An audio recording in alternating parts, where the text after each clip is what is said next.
Welcome back to the Alec Lewis Show. I am your host, Alec Lewis.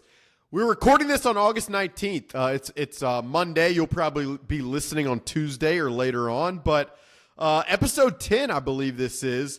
And we are about a week away from Cut Down Day. 53-man will be settled. Going to talk about that and a lot of other major Vikings topics with Eric Nordquist, Nordo, from KFAN. He produces on 9 to noon, Paul Allen's show.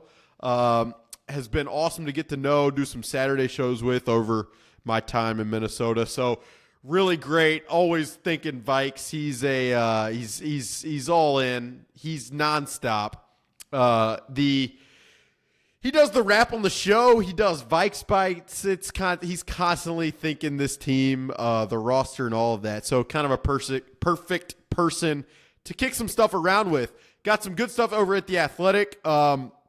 Monday had a story on Stephon Gilmore and his signing. Later this week, going to have a couple other things, some roster kind of analysis, and then sat down actually with Josh McCown, who is the Vikings quarterbacks coach, and had a great conversation with him. So going to try to turn that and spin that into something that I think you guys will enjoy. So as always, appreciate you guys listening. Not a ton of ramble early in this one, but appreciate you guys. Like I said, as always, like and subscribe. And with that, we're going to hop right into it. This is Eric Nordquist of KFAN.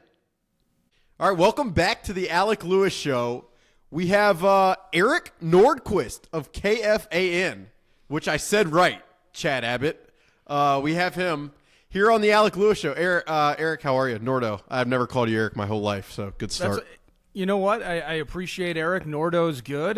Thanks for having me. I know this has been something you've been incredibly excited about, whether it's talking with our station, of course, working with The Athletic, and your ability to find this platform. I mean, we beg you onto our show multiple times a week, it seems. We're going to con you out to the state fair with us next week. So just happy to be a part of your venture here on the podcast. Yeah, no, it's fun. We're recording this Monday afternoon, so I was in studio with you and Paul Allen, the guy you work with every day. I mean, you got to have some stories, right? Like we talk about it, but I mean, you work with Paul Allen every day. Could you imagine if you just went storytelling mode on him all of a sudden? Yeah, and you know what? There are so many. I would say this. If you love his play-by-play, if you love the emotion of it, if you love when it's bad, when it's good, it's never been better, that's him. He's the human game call. He is exactly what you hear on those airwaves. You hear at 9 to noon if you listen to the Fan here in Minneapolis. That is his excitement, his exuberance, if you will, his passion for our local teams, his passion not only for what he does professionally. Nobody's having more fun. Even he's I think he's on the doorstep of 60, and but he still holds, as he says, he's seeing sports through the eyes of a child, and that's what it's like working with him. Now, in some ways, when you're working with someone who sees sports through the eyes of a child, does it get weird? Yeah, of course it's going to get a little weird, but it's been a blast, and I've learned so much over the last it's 10.5 years. That it's truly a blessing to work with him on a daily basis, but it's never going to get old. It's never going to get boring. You're never going to walk in and just know exactly what's going to happen. Every day is different, and it's fun. Well, I've got a question for you, but this isn't the question yet. I do wonder, do y'all ever script the show? Like, do you know what is going to happen, or is it just freestyle every day? Oh, it's very, it's scripted in regard to segments and guests. We typically know exactly what we're going to talk about from segment to segment. Now, does that necessarily mean within that segment, do we just, we're on black ice, do we just yank that wheel once in a while and then put it in God's hands? Of course we do. And so that there's certainly some deviances from the script, so to speak. PA, honestly, you should see the way that he writes his notes. Oh, I've seen. He writes like a child. Well, let's say he actually typed them out. They got to be in all caps. It's got to be Arial size 14 font. But 5 words, he can fill a segment. It's a thing. It's like a trigger word on paper and he's ready to rock. He's been doing this for so long, and I guess you could say he's trained himself in some respects to put himself in a spot to go stream of consciousness. That's really the key, I think, when we're talking about my guy is nothing is scripted in terms of fake emotion. Nothing is scripted in terms of an opinion that it just has to be out there because it's what maybe people out there want to hear. It's ultimately I'm gonna tell you as I see it, and you can love me or hate me or somewhere in the middle. But you're gonna get either end of that spectrum. I'm sure. Large listener base, super successful show over the years. But nothing scripted. No, that's all real. It's like I'm always right? wondering, like when we like we were in there today, and he's talking about joint practices and talking to Bill Musgrave. Like, did he? Is this just coming up randomly? Like, well, first of all, Bill Musgrave is. I mean, he might as well be Vikings immortality. Like, you guys were just in Cleveland for the joint practices, so you could go to the Rock and Roll Hall of Fame, and you could you were probably there trying to put on Slash's hat, but Bill Musgrave. These Post-it note game cards that he would use on offense. Now, in fairness, in those days, we had Adrian Peterson, so that really you didn't need 8 lines, I assume, on a game card, game calling card to say hand it off to number 28. But these cute little note cards that Bill would rock on the sideline, like Bill and he's an awesome dude. I've gotten to meet him several times via the Combine when we used to go to Indy every year, or PA still does. I do not. But Bill Musgrave, no, but he's been around long enough. It's the 6 Degrees bit. Kevin Stefanski started his career here. You spent some time with him in Indy for the Combine most recently. He knows a ton of those guys, built relationships with them all. So it's free show. That's why I call him the human cartoon. But they love it, and he's connected with them so well over the course of time. But that's why Bill Musgrave came up, since we're kind of narrow casting now to the show from earlier. Yeah, no, it's good to know. I'm going to ask you the question. You don't care about Bill Musgrave. You don't care. Yeah, I want to. So your last name's Nordquist. Is this like a stage name or the actual name for a Vikings media personality? For it to be Nordquist feels too good to be true. Is that? Am I crazy? Well, I mean, you grew up in Alabama. And so I don't know is there a dominant lineage or heritage in terms from a back in the day immigration standpoint? It's a good question. It's a good question. I don't have a good answer. So up here we're very Scandinavian, my friend. So Nordquist, it's not it's not as cool and easy to say as like a Swanson, but there's a lot of sons up here. And there's quite a few Quists as well. So my family, Nordquist, is mostly Norwegian, or mostly Swedish. But, yeah, my family, we're the pride of Oslo, my friend. We are Norwegian. We are Vikings. We try to be kings of the North. We're more pauper than Prince at times, it seems like, over the course of time. But, yes, proud Norwegian, growing up, loving the Minnesota Vikings. Yes, it was absolutely a match. Hence probably the nickname, hence the ship. And hence the culture that we built up here, where we lose sometimes more than we win, but we're really passive aggressive about it. I just wondered. I was like, I mean, it just seems too good to be true. That's really it. But no, I'm glad. No, it is. Although deep dive on my family, my entire family are Packers fans. My grandfather's an owner. My father's a massive Packers fan. So I am black sheep of the family. I'm basically the only person in the Nordquist family, 3 generations deep, who never served in any armed forces capacity, and I'm the only Vikings fan. So it's lonely let me tell you this story about being on the Caloosahatchee in the 70s in the Navy. Hey, Eric, how's that radio thing going? Is that fun? And then there's just silence, and we pass the potatoes.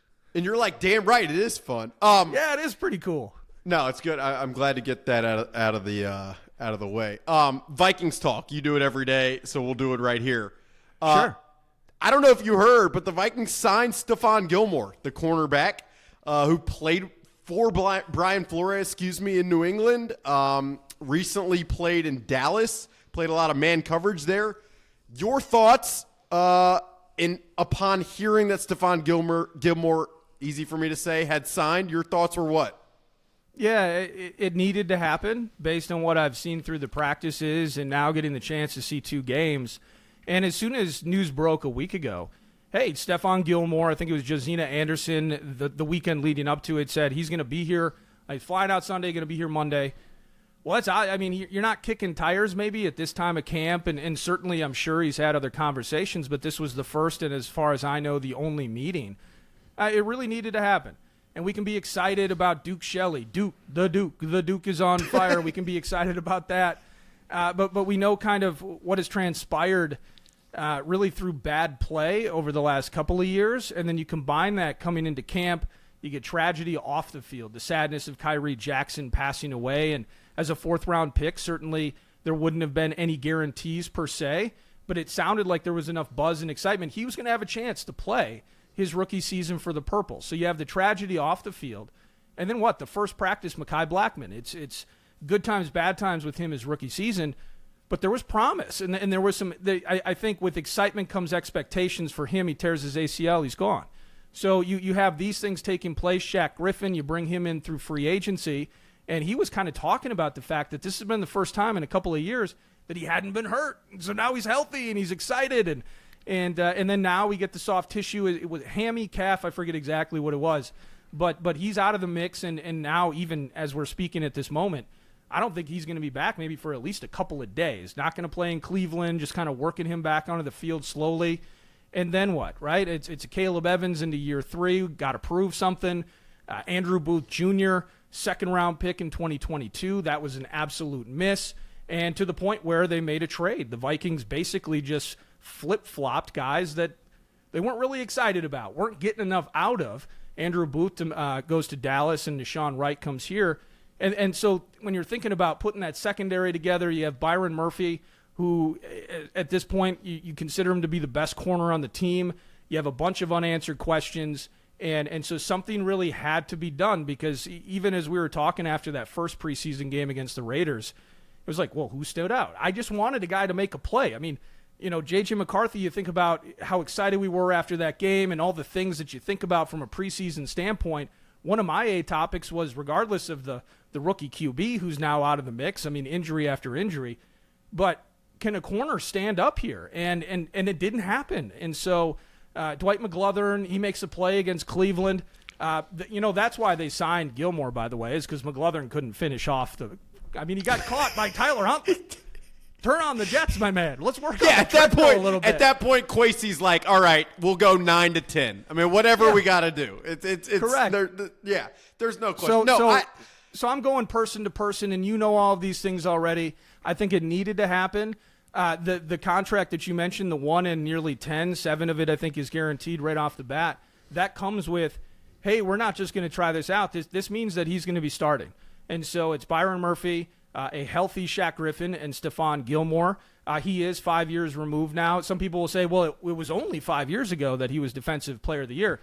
No, I'm thinking he's 5 years beyond when he was Defensive Player of the Year caliber. This is his 5th team now in 5 years. But they clearly believe that there's something in the tank. Not terrific stats, but I did find one via Pro Football Focus. 11th fewest targets among corners a year ago on a team where Trayvon Diggs was out. Now, you know that and was it LaRon Bland? The rookie corner. Bland. DaRon Bland, excuse me. But he had those. I think he set a record with those pick sixes last year, and those were the 2 main corners. And they still, the guy that's picking everybody off and going to the house, they're still trying to avoid Stephon. So that defense ultimately, that's why Mike Zimmer's there. So they had problems.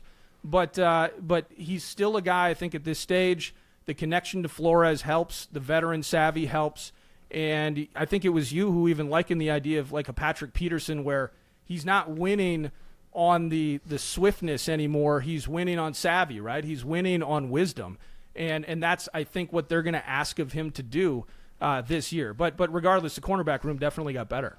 Yeah, well, I mean, it's interesting because you say a lot of that was going through my mind Sunday. And so what I did, I got this sneaky little film thing. So I downloaded Stephon Gilmore against Philadelphia last year, and I downloaded Stephon Gilmore and the Cowboys against the Dolphins last year, and I went and rewatched those games because I just was curious, like, how are they using him? In the Eagles game, I mean, he was floating with A.J. Brown, all over, like he was switching sides. If AJ lines up on the right, he's on the right. If AJ's in the slot, he was in the slot. And then it was a little different against the Dolphins because if you put anyone one-on-one in Tyreek Hill, you're going to lose that matchup. That's just the reality. But on 3rd and long, Stephon Gilmore was lined up, pressed up with Tyreek Hill in the slot. And so, like, for me, you had a coordinator then in Dan Quinn, who's pretty respected around the NFL. For him to have as much trust as he seemed to have in Shaq Griffin at 33 years old is why I know going back weeks when the Mekhi Blackmon injury first happened, like he was the first guy on their list from a free agent standpoint that they would have wanted to target. And there were other names thrown out there, the Xavier Howards or whatever, but Stephon has been the most productive of all those guys, regardless of age. And so, you know, it's interesting. Like someone today said to me, well, why would they have spent this money in a year that might be tough, and why not just roll the money over and punt? But I mean, I'd be curious what you think about this. But you have a GM and a head coach entering their 3rd seasons.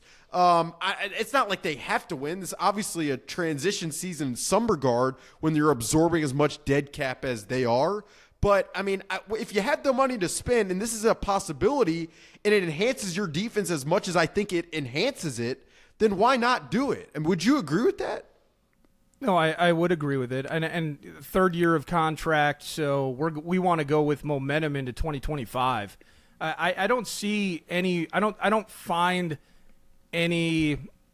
This is tough. I don't believe teams try to tank. Unless there was that Stephen Ross story that came out, and I guess it didn't work out well in Miami for certain people. But the combination of going into 2025, final year of their contracts, that's an A topic. The fact that they did what they did to bring Sam Darnold in, a 1-year kind of gun-for-hire deal. They could have potentially brought in myriad names, potentially even for cheaper, to be that stopgap, that starting, let's get JJ into the mix. And I would say there would be an infinitely more likely chance that JJ would have been the planned at minute 1 starter as well. And you remember the conversations around that all summer long. And, wow, you know, what are the chances? Like, we're just throwing out arbitrary percentages for 3 months before we've seen him take a snap in Egan. But we did it. We fill segments sometimes 9 to noon. But the idea of them punting on the season, as you say, is I think it's absolutely ridiculous. They just gave Justin Jefferson a ton of cash. They just gave Christian Darrisaw a ton of cash. I truly believe that this front 7, so take the corners out of the mix, I think this front 7 got a little better and a little deeper throughout the offseason. And the things that we saw in Houston from Jonathan Grenard and even Cashman, those things got to show up. Van Ginkel only played, I think, just less than 2/3 of the snaps, had 6 sacks last year. I think he's a guy that is so productive, and you just never think about him, and you spend the 17th overall pick, you trade up to get Dallas Turner. So in the end, all of those moves to then just say, yeah, you know, we're good with Nashawn Wright and whoever, Duke Shelley. And again, I feel like I'm putting an indictment on these players. The fact is they've had myriad opportunities and they're not stepping up. So Gilmore was out there. This team is financially flexible for the first time, and it feels like an entire generation. And so you have that cash to spend. You can certainly roll that over if you'd like. Let's be competitive. Let's win games. Let's seek out to getting the fruits of this front 7 labor and what we've tried to do on offense. So I think the entire thing's preposterous, and it was never going to be in the cards. If they can get better, they'll get better, and I think they did with Gilmore. Yeah, and I do like the point that you mentioned about, like, 2020, even if you don't make the playoffs here or what have you, and the division's really tough, but you build momentum into 25 to where the guys in there believe that they can really compete/contend at a level they haven't. Like, it brings to mind when I cover baseball, Dayton Moore, the former Royals GM, he always used to say to me, like, people would knock us for not stripping it down. But, like, he would say this, I never thought you could just turn the light switch on. You could just lose, and then just turn it on whenever you want to. And so I think in many ways it's a good point. I want to segue a little bit. I mean, in some ways, we'll stay on the back end. But I mean, Lewis Cine, I thought the performance he had in the preseason game,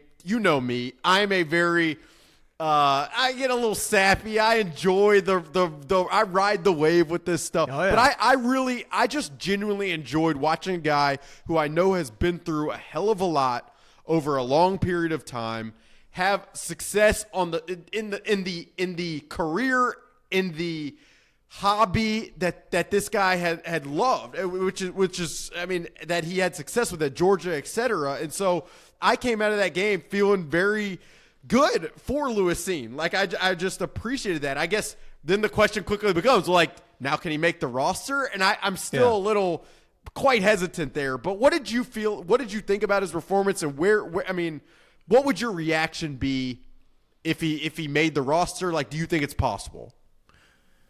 Well, I would be shocked if he makes the roster. But let's go backwards to the how did you feel? Yeah, I enjoyed the heck out of that game and finding moments like that. I joke about McGlothern making a play, but before he stumbles out at like the 10-yard line, how about the play he made and the heady nature of getting up and then breaking a tackle, getting to the outside, finding plays, Bo Richter being productive in these preseason games, the undrafted cat out of Air Force. And so things like that. And Lewis Cine was at the top of the stack for that. And he's 10 or 11 tackles. He gets a sack. He gets the pick. I was super impressed. You know, you mentioned his time at Georgia, and that was the allure of it, right? You know, other people were taking the Devontae Wyatts and some of these other people off the board, and we took Lewis Cine, and some of us had to go, okay, let me dig into college stats for a second to find out that he actually led Georgia in tackles that year. What did they like about him? When he came downhill, I forget who it was in the Browns game, and I think they still got the first down, but Lewis Cine sent that guy into next week head on. That was it was kind of like that was one of those early what we expected maybe that, you know, from a coverage standpoint, he's going to have to learn. He's going to have to get smarter. But this guy specifically in run support and being a physical downhill safety, this guy can play out of the gates. And it just never happened. And he wasn't ready. He wasn't going to take Cam Bynum's job even into last 2 seasons ago, and then the horrific injury. And I was at Tottenham, and they played it on the in-house media televisions about 50 times in a row. It's as gross as it gets, the injury he sustained. And so I don't know how much of that, like how much do you have to shake that off? It significantly, of course, hinders his development. Kind of the same conversation we're having about McCarthy now with the meniscus. How much can he really learn just being near it versus the physical reps? Well, Lewis Cine had to live that. But now he's no longer a first-round pick. Now he's honestly just a guy. And so when I saw him making those plays, I'm feeling good about his potential future. I'm still really wishy-washy on whether or not that's going to be here. Because in the end, I look at the way we're set up, and I'm not going to pigeonhole Brian Flores into saying that he can't figure out what to do with 5 safeties. He'll find a way. There's no doubt. But Jay Ward, maybe that's a conversation talker. You think about getting to the back end of this 53-man roster. I think the biggest value that Lewis Cine can offer to the Vikings right now is not what we saw on Saturday. It's what he could potentially do on special teams.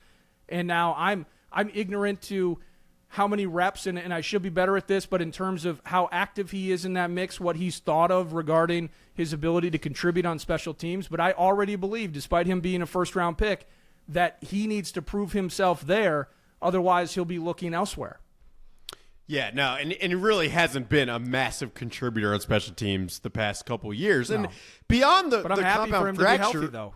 Yeah, no, that's exactly what I was going to say. Beyond the compound fracture, he's had other nicks. I mean, whether it's hamstring or groin or what have. I mean, he's dealt with a bunch more soft tissue stuff. There was a hamstring, I think, a couple weeks ago in training camp that forced him to miss a couple weeks of time. And so, I mean, you're right. And I felt similarly. It's like after at the haze of just watching a guy who's been through what he's been through, have the success he's had. I mean, you could go look at my Twitter. I was having a ball watching him play. Yeah. I really was. Did you cheer in the press box? I wasn't in the press box. I was on my couch, and no, I wasn't. I wasn't cheering. But you're like the Georgia. I think I tweeted this, but it was like when I first got the job here in 2022, they'd already drafted him. And so I didn't experience any of the post-draft analysis, really. So I'm initially like, who'd they draft in the first round? Lewis Cine. Okay, Lewis Cine highlight reel YouTube. And you'll get that, like, rap video, the boom, boom, like some awesome beat that I probably shouldn't try to mimic on the mic right now, with him just blowing people up. And that's what it was. But, I mean, you mentioned it, but the back end of this roster – to me, maybe I'm wrong in saying this. Maybe it's like this every year, but it's a little tighter than maybe I expected with you mentioned Jay Ward, your Jaquelin Roy's, your Levi Drake Rodriguez, your Dwight McGlothern's, your Trent Sherfield, Tristan Jackson. There's like a lot of these names that it's very interesting. It will be very interesting to me to see how they sort through it. And so it is hard for me to think that Lewis Cine, even with one, really impressive performance, it's hard for me to find a spot considering what those other guys might offer down the line. Like, you don't have a ton of young cornerbacks. So to add a Dwight McGlothern, who has the potential for upside and has the ball skills, to me, it's almost too intriguing to pass that up. It is, and I would never root for anyone to fail. And so Lewis Cine, it's like he is healthy, and if he continues to show those types of things, the coaches know better than us. But it does feel, and you can tell me if I'm wrong, it kind of felt like, post-injury and then into this last year here, the team wasn't interested in waiting to see if the light turned on. And so now you mentioned McGlothern. Theo Jackson has been a guy that, I haven't really seen much of him in the preseason, but all the camp practices and things, he was the belle of the ball. Everyone was talking about Theo Jackson making a ton of plays, turning a ton of heads in camp. And so so that's a material substance that the coaching staff can go off of. And sadly, sometimes it's bad luck central for a person where Lewis Cine was standing under the goalposts, unable to practice because of soft tissue injuries and things like that, while a guy like Theo Jackson goes out and balls. So I root for Lewis. And if he's on the 53, I'm assuming it's because he's made plays and made hay in a special teams capacity of some sort. I don't see him being a reasonable option for this defense, but that doesn't mean his career is over, right? And so his opportunity that he got on Saturday to show out a little bit and make plays, I think that's super cool, and it's valuable for him moving forward. But the back of the roster is pure insanity. The Cine thing, it's like, part of me was thinking the other day, it's like, what's worse than just what's happened for a first-round pick like this to have not performed to the level of anywhere remotely close to where you'd hope? What's worse is that the light turns on after he's already left, and then you're like, well, you didn't see it. What? So that is like the fear, just in the back of my mind. How often does that happen? Like, I honestly, and this is just off the cuff, right? I mean, I even mentioned like Devontae Wyatt. I could have mentioned Jalen Clark or 8 different Georgia players that were drafted, historically. And I picked Devontae Wyatt, who actually had an awful rookie season. And now it sounds like he might be getting better with the Packers. But my point is off the cuff, top of head, how many guys are with the team for 3 years and then they are basically considered persona non grata and then go somewhere else and absolutely blow it up? Yeah, what's going to happen to Jerry Tillery this year? So I appreciate. No, I'm kidding. There we go. No. I mean, I love Jerry. It's N'Keal Harry's, your Jalen Reagor's, your Laquan Treadwell. Like, you're right. Like, the guys who seem to struggle very early. It's hard. I think there are reasons for it, and it's hard for them to overcome. Even though, like in Cine's case, Vikings fans will remember. And this is not trying to make it one for one here because he was a late round pick, but Joe Webb was drafted by Brad Childress in the Vikings. It was 06 maybe, 07. I forget exactly what it was. But the idea is this was going to be his guy, and he was going to figure out how to make him into a quarterback. And it just never really worked out. Maybe it was 2010. But he was absolutely this supreme athlete and didn't work out as a wide receiver, didn't work out as a quarterback, still had like an 8, 9, 10-year career in the league doing special teams. You mentioned Laquan Treadwell. Didn't work out here. Typically, you don't want to draft a first-round wide receiver whose greatest strength is run blocking. That's a problem. And it didn't work out here. But then he moves on, and I think he's still with teams. He's still in the league, drafted in 2016. So Doesn't mean his career's over, and he can go on and have productive years as a safety for certain. But his days here, I do believe, are the sand's running out of the hourglass simply by nature of how they're constructing this thing and how it appears personnel-wise. They've been very happy to say, if you're not cutting it, I just found 2 guys off the street that I'm going to give an option to, actually an opportunity to, before you. You said the back end of the roster is insane. I It mean, is, right? who's you know? I mean, it is. It's as tight as it gets. Who do you like? I mean, the guys I mentioned, the Levi Drake Rodriguez, the Dwight McGlothers, those undrafted guys, Michael Juergens, the 7th round pick. I mean, like who do you think warrants candidacy for the 53 man among that group potentially? And then I guess it raises the question of who's not in to last 4 in, last 4 out from an NCAA tournament perspective. Who's not in? Is it your Jay Wards? Is it your? I mean, who comes to mind? Jaquelin Roy. Where do you land with that? Well, first of all, I've really been impressed with Levi Drake Rodriguez, and that's another spot. You mentioned Jerry Tillery. In terms of a land of opportunity, everyone would look at the cornerback spots, hence the acquisition of Stephon Gilmore. But the interior of this line, and Harrison Phillips had his best and most productive season last year. He also played by far his career high in snaps. And I think you can almost look, it's like a video game energy bar where this team ascended, plateaued, and really, I guess, crescendoed and then started to arc downward, almost feeling like this team has no depth. This team, again, snap counts across the board were through the freaking roof for these guys. And so adding depth, not just to the secondary, but to the interior of that defensive line has been paramount. So I don't even, at this stage, maybe I'm dumb, I don't think Levi Drake Rodriguez is even a back end of the roster guy. Jaquelin Roy, he's got to show something, and I hear that they really love him. So I believe that he's in the mix, a draft pick from just a year ago, one of the myriad LSU players that we have on this team. So I look at those guys as being mostly set. The cornerback spot's interesting to me because now that you bring in Gilmore, you have Murphy, and then you have Shaq Griffin when healthy, so that's 3. Caleb Evans, I don't see how he's going to be cut. But then it's McGlothern and the Duke. You have the Duke. No, I don't know. The Duke Maybe. is on fire. Nashawn Wright. You have 3 or 4 of those guys. I don't think Wright's going to make the team. But how many do they keep? Do they keep 6? So after you get to 4, then it's 4 with a Caleb. Then it's going to be probably McGlothern and maybe one other guy that I might be missing here. And so and then that's where a Jay Ward enters the conversation. I think it's very difficult there, the wide receiver spot. PA and I have kind of gone back and forth on this. I guess I'm going to have to yield the floor to the cartoon because he sees it as Sherfield being ahead of Tristan Jackson. I believe that I've seen more out of Tristan Jackson than Sherfield.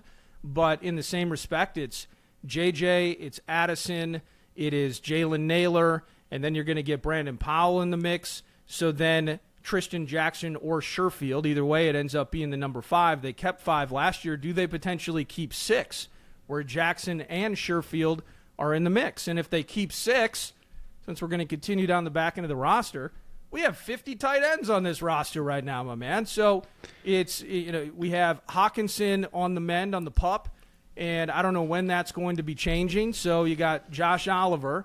You have, why am I missing? Robert Tunyon. You better not forget Johnny Munt. I mean, come on. And Nick Muse. That's 4. You mentioned N'Keal Harry.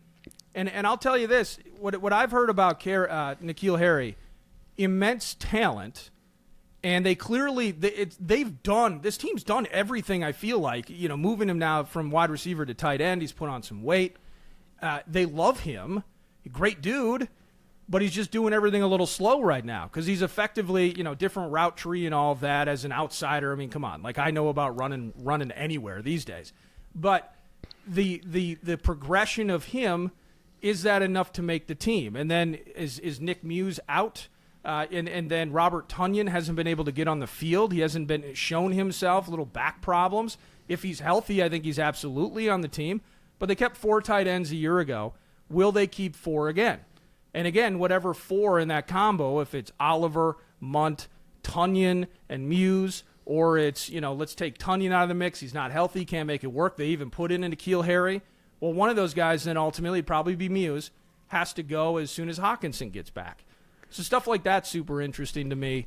And this roster, more so on the defense, I would say, much more than on offense. They're going to have very difficult decisions to make.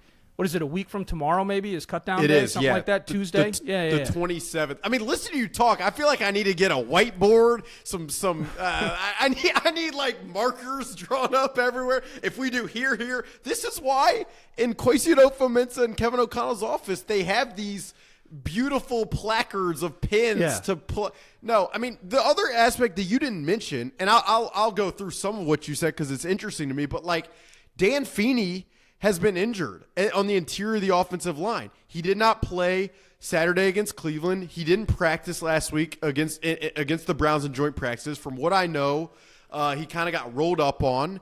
And so the interior depth is tested. Now, that brings back Michael Juergens, the Wake Forest product they drafted in the 7th round. If you go rewatch the film of Saturday's game against the Browns, it looked as if it was me going up against Myles Garrett, watching him try to block the defensive lineman of Cleveland. And I say that respectfully, but there were a couple times where he was bench pressed back in the backfield. That doesn't sound respectful at all, actually. Look, it's just the reality. I can't believe you watched all 22 of a preseason game. That is why you care, Alec. That is why you care. You guys, I don't think you understand. I've got to find the connect who has the bootleg film of the all 20. I mean, this is a career. This is everything. No, I mean, you mentioned the receiver spot. It's interesting to me, and it raises the question, like Tristan Jackson, he has performed really well all throughout training camp, in the preseason games, but would they prefer, given their offensive infrastructure, a guy in Trent Sherfield who's a more proven run blocker? And maybe they prefer both, but I imagine some of these conversations are the ones they have internally. Jay Ward, a 4th-round pick of this regime in 2023, I got to be honest, I haven't seen. I mean, with Jay Ward, I know he's played at safety for a while. They switched him to cornerback a couple weeks ago, given some of the injury situations. But he was flagged a couple of times last year on special teams. He might be a special teams contributor that keeps him around. But I also think this regime needs feathers in their cap from a draft perspective, to where cutting a guy that quickly, cutting a Jaquelin Roy this quickly, it's tough. But these are all. They're a complex situation. Dwight McGlothern, I think right now I have a hard time not seeing him on that roster. Levi Drake Rodriguez, same way. The guy just plays with a certain level of violence. But elsewhere, I mean, it really is tight, and it's hard to figure out. I'll do a couple. Well, I'm sorry, but lastly, Najee Thompson, they love that guy. He's on special teams. He's on the PUP list. Reisner hasn't been able to play on the O-line because he's been nicked up. Again, are you going to keep 6 wide receivers? Where are you pulling from? We didn't even touch on the situation with outside linebacker, right? I mean, Dallas Turner and Grenard are in the mix. Patrick Jones has been playing out of his skin. Jahad Van Ward. Ginkel, of course. How about Jahad Ward? He's been up and down for me, but overall it seems like they've also found several different ways to use him, which is, I guess, a Flores calling card. This Bo Richter cat is somebody I'm just rooting for, the Air Force kid.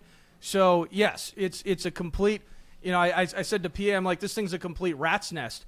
And he's like, what, do you think it's bad? I'm like, no, it's good, but the decision-making is going to be brutal.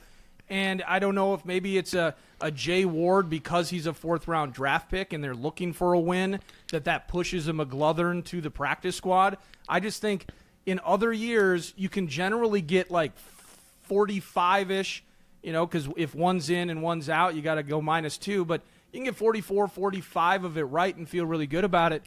I'm not going to be close. I'm anticipating some surprises, which I guess in a weird year already, this is going to be fun. Idea for Chad Abbott next Monday night. Ooh. Do like an hour live stream show of like a bracketology, but with the 53 man. I don't know, and with the 43rd in the South region. Anyway. A couple more. We'll get you out of here. generally, how do you feel about Sam Darnold right now? It's all projected optimism for me. I can see the good times. I can see the bad moments. I don't think it's even remotely fair to just say because he struggled as mightily as he did with the Jets and the Carolina Panthers, that 26 going on 27, that's just it. And there's nothing left that you can get out of Darnold. I believe in this scheme. I believe in the guy that's coaching him up, in Kevin O'Connell. And then I've also seen real material, substantial aspects of that taking place in camp and some of the game work that he did, albeit as minimal as it was. Now, with that said, simultaneously, there are reasons that he struggled in terms of how he handles pressure under blitz. He absolutely has proven at times in his career that he craters and that it's plays dead, and those athletic traits that we can talk about him having, he never gets to that point where he makes that decision. Depths of targets have been low at times. Not a lot of drops, but some completion percentage issues at previous stops. So whose fault is that? And so now he's entering the mix for the first time in his career. He's truly going to have a guy throw it within 5 feet of him, and he's going to find a way to get it. That's Justin Jefferson. He's going to have a guy in his second year that's as good as any wide receiver that Sam Darnold's ever thrown to, that being Jordan Addison. And then once Hawkinson gets healthy, you have three. The excuses are gone, right? So now it's capturing the learning curve of this offense with Kevin O'Connell. Even Kirk Cousins spoke to just what that evolution looked like in the first year, kind of being running by the seat of your pants, and that's not always great for a guy like Kirk, who definitely does not like improvisation or having to be surprised by anything. And so everything's projected optimism. I have to believe in the coach. I believe that the talent exists. The biggest key for me is early execution and success for him, even albeit with this schedule that some of those games result in losses. But we're seeing productivity. We're limiting turnovers, so the decision-making has to be good. And I actually think that one of the best things that Kevin O'Connell could do for Sam Darnold that could enhance his game, figure out how to run the ball, man. And if that's Aaron Jones, and I think it can be Aaron Jones, love Aaron Jones, and so it's certainly a better option than, sadly, what the Vikings employed last year. But that game, that has to improve. And a team with 7 rushing touchdowns, a team constantly being forced to throw it in short red areas, right? Like you're inside the 5, and you're trying to thread needles instead of being able to just move guys forward a few yards and get into the end zone.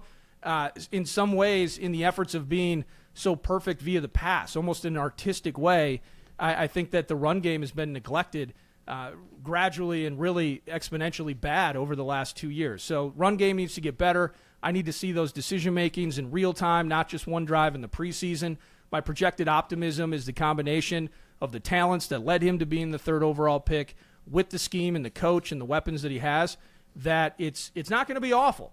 It might not be MVP conversation, but an opportunity for Sam Darnold to resurrect his career. I love the way that, I know he works for NFL Network. He doesn't work for The Athletic, but Tom Pelissero kind of speaking to the idea that he could be this year's Baker Mayfield, and the opportunity to flourish in a new, very, very welcoming environment. And I believe that this place is that spot for him. And so I'm looking forward to that.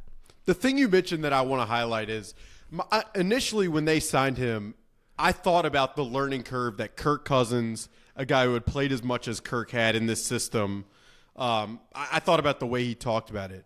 But if you talk to people internally, what stood out a little bit, and I think should be highlighted, is they have taken a lot off the plate. I can't give you a specific amount of percentage of what they've taken off the quarterback's plate, but there has been intentionality from the offensive staff to remove some of what was on Kirk Cousins' plate and to place some of that on the offensive line, because you have an offensive line that is experienced, that has continuity, that can handle it in the coach's mind, so that you then make the decision-making process on a snap-in, snap-out basis easier for the quarterback. And that has been an intentional decision. We'll see how that plays out in real time. I also expect Kevin O'Connell, like as he did last year with Josh Dobbs in the Atlanta game, to be very engaged from a no-huddle pre-snap standpoint in Sam Darnold's ear. I think that's another way that this thing could work positively in the way that the projected optimism that you talk about. All of these things to me, I mean, I sat down, we're speaking Monday, I sat down Monday afternoon with Josh McCown, and just to hear him talk ball in general, but to talk scheme, to talk Sam Darnold and their shared history together, like, it's hard not to think that this is the best shot this is we're going to take our best shot. And so I mean, I'm with you. There are still times in practice where I watch him and he's scrambling left, and it's like, no, don't throw that. No, like there is some of that I wonder during the season if they can weed that out a little bit, and if that's going to ultimately be the Achilles heel. Not to be, no pun intended with the Achilles, but that's really, to me, that might be the deciding factors. Like, can you mitigate the turnovers that have plagued you over time? Well, in the end, for better or worse, it's going to be a case that you can discuss when saying where a quarterback is drafted, the environment, and some of those uncontrollables that he has to work through and deal with, that can impact a player's career. And a guy, we had Chris Long in studio along with Bo Allen, a couple of Super Bowl winners with the Eagles. They do that they do a podcast together. Green Light, yeah. And Chris Long kind of talked about it in a lot of ways. He looked at his career as being luck, and in some ways being drafted where he was, having the opportunity to go to New England when he did, going to Philly, and some of the decisions that he made. And he referenced, Laurinaitis, James Laurinaitis is actually a Minnesota kid that had a terrific NFL career. A large part of that, if not all of it, I have trouble remembering specifically, but with the Rams. Well, he obviously did not see the Super Bowl glory that Chris Long ultimately did, winning back-to-back with two different teams.